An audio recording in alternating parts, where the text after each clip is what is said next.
Bonjour Sophia. Déjà merci, et merci à toi et à ta maman d'avoir joué le jeu, de m'avoir fait une vidéo, de m'avoir envoyé. Alors, je vais revenir un petit peu dessus. Je pense que cette vidéo-là que je te fais va pas être très longue parce que... euh, alors, je vais tout de suite revenir euh, sur la fin de ta vidéo où je te vois quand même assez énervé. Alors, remettons les choses à plat, d'accord?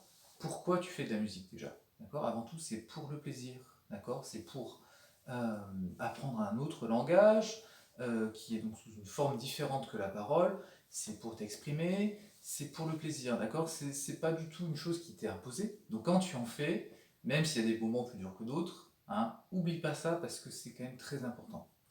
Deuxièmement, en ce moment, on est dans une période un peu spéciale, hein, ça tu l'as bien compris, où on est confiné, on ne peut pas faire ce qu'on veut, on ne peut pas sortir, on ne peut pas voir ses amis, on ne peut pas aller à l'école, enfin, toutes ces choses de la vie dont on a l'habitude, on en est privé, d'accord? Donc c'est compliqué, et c'est aussi peut-être pour ça que tu es un peu à cran. Alors je te rassure, tu n'es pas la seule, hein, c'est le cas de tout le monde, y compris de moi, mais malheureusement on n'a pas le choix. Mais on a quand même toujours l'accès à la musique. En tout cas, toi, hein, toi tu as cette chance de pouvoir euh, pratiquer un instrument, donc ça doit être des moments où tu en fais pour oublier un petit peu le quotidien, qui est pas évident à vivre, hein, ça je le conçois tout à fait, mais il faut que tu te mettes dans un état où tu peux arriver à oublier ça, d'accord? Donc pratiquer la musique, c'est quelque chose qui doit rester un plaisir, hein, qu'on soit confiné ou pas, le plaisir reste le même. Alors, j'ai l'impression dans la vidéo hein, que tu es un petit peu entouré. Alors, ça a des côtés positifs, par exemple pour jouer avec tes sœurs, puis ça peut être aussi un peu plus compliqué quand tu veux pratiquer ton instrument. Si tu veux oublier les choses, il faut aussi que tu sois en état hein, de les oublier. C'est-à-dire que s'il y a tes sœurs qui courent autour de toi, ça ne va pas être aussi évident. Donc, moi, je te conseille, quand tu veux faire de la musique, de leur demander, et égoïstement, mais je crois que c'est très important, d'être tranquille, d'accord? Ça va pas durer très longtemps, je pense qu'elles peuvent arriver à comprendre ça, mais il faut que tu te fasses entendre pour que quand tu pratiques le piano, il y ait un peu de calme autour de toi, d'accord? Et je pense que déjà, ça devrait t'aider à rentrer dans un autre univers qui te permet de te changer les idées, d'accord? Ça, c'est une chose très importante. La deuxième, c'est que quand tu t'enregistres, quand tu fais une vidéo comme c'est le cas là, c'est pour que moi je vois où tu en es, d'accord? S'il y a des erreurs, c'est normal, et moi je vais probablement pouvoir t'aider à les corriger. Mais il faut qu'elles apparaissent, d'accord? Parce que sinon, moi je sers à rien. Hein, si j'ai une vidéo de toi où tu joues tout parfaitement, j'ai pas grand chose à te dire à part bravo. Hein, alors là, dans ce que tu m'as enregistré, il y a plein de choses très très bien, d'accord? Je vais pas revenir sur grand chose, mais uniquement là où tu t'es énervé ou là où tu as arrêté, et je trouve ça vraiment dommage, c'est sur la fin de cette partie, d'accord? Hein, de la première partie. Alors qu'est-ce qui s'est passé? Eh ben ça venait comme très souvent quand on a des erreurs de mémoire, ça venait de la main gauche, d'accord? On a cet accord, mi do, ensuite tu avais mi bémol, et après tu avais ré do, et ça finissait par sol, d'accord? Hein, avec les mains ensemble, ça donne ça.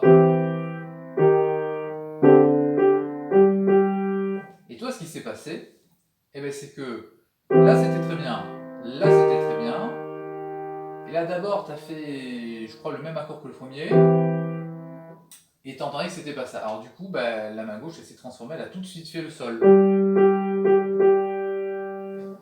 Alors, là du coup, ça t'ouvrait la porte à faire la reprise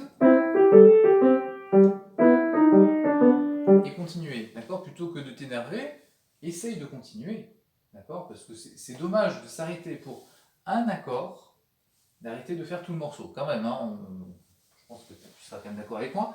Donc, reprends ta main gauche seule, hein, sur les mesures de première fois, retrouve ce grand accord, et après tu le refais lentement, avec les mains ensemble, en prenant le temps, d'accord, de remettre les choses dans l'autre. Ça, c'est quelque chose que tu m'as déjà fait plein de fois, donc je suis sûr que ça va revenir sans problème.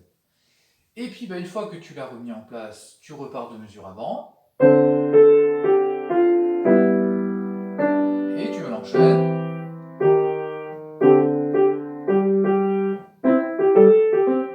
et puis tu fais la reprise, d'accord?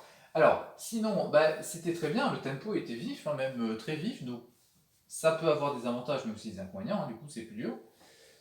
Donc t'es pas obligé d'aller aussi vite, hein, vas-y tranquillement, et puis quand tu arrives la deuxième fois, à la fin de cette première partie, bah, cette fois tu passes à la mesure de deuxième fois. Donc, soit tu t'en souviens parfaitement et ça se passe bien, soit tu retravailles peut-être les mains séparées comme on l'a fait ensemble. Et puis bah, après tu enchaînes sur la deuxième partie, soit mains séparées parce que tu t'en souviens plus parce que tu n'as pas trop retravaillé la fin, soit mains ensemble parce que tu la connais encore très bien. Voilà, organise-toi dans ton travail comme si bah, tu devais avoir cours la semaine prochaine, en travaillant un petit peu tous les jours, en essayant d'avancer, d'accord? Donc tu auras déjà eu le plaisir de pratiquer ton instrument favori, et puis si en plus bah, tu arrives à progresser, c'est un bonus. Mais déjà continue à pratiquer comme tu le fais, c'est le plus important, d'accord? Pour oublier un petit peu le quotidien, et puis aussi pour pouvoir facilement reprendre après quand on sera de nouveau en cours, d'accord? Ça ne va pas durer éternellement, ça va être peut-être encore un petit peu long, mais tôt ou tard, le virus il va partir. Et puis ben, on pourra reprendre les cours comme avant. D'accord? Donc, bon courage et bon travail quand même. Hein. N'aie pas peur quand tu fais une vidéo, s'il y a des fautes, c'est pas grave, tu continues. D'accord? Moi, je vais revenir dessus évidemment, mais comme je t'ai pas en direct, je sais pas si c'est quelque chose que tu peux arriver à retravailler toute seule ou si il faut que je te donne des conseils. Donc, dans tous les cas, je te donne des conseils et après, toi, tu avances comme tu le veux, à ton rythme. D'accord? Donc pas de pression, pas de problème si tu fais des erreurs, et continue comme ça. À bientôt!